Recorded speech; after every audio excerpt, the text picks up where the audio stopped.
एक पत्थर तोड़ने वाला अपनी जिंदगी से नाखुश था और दूसरों की जिंदगी को हसरत से देखता था। एक दिन वो एक अमीर ताजिर बन गया, लेकिन जल्द ही उसने सूरज की ताकत को महसूस किया और सूरज बनने की ख्वाहिश की। सूरज बनकर उसे महसूस हुआ कि बादल उससे ज्यादा ताकतवर है, तो उसने बादल बनने की दुआ की। बादल बनने के बाद उसे एक मजबूत चट्टान नजर आई और वो चट्टान बन गया। आखिरकार एक पत्थर तोड़ने वाले ने चट्टान को तोड़ दिया और उसने सीखा कि उसकी असल ताकत वही है जो वो पहले से था। ये कहानी हमें खुद को कबूल करने और कनात का सबक देती है।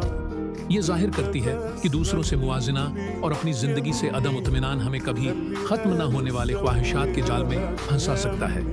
आखिर में किरदार को ये एहसास हो सकता है कि वो अपने आप को कभी भी खत्म नहीं कर सकता।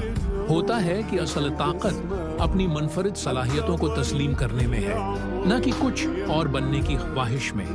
ये हमें अपनी इनफरादियत को अहमियत देने और अपने अंदर खुशी तलाश करने की तरगीब देती है।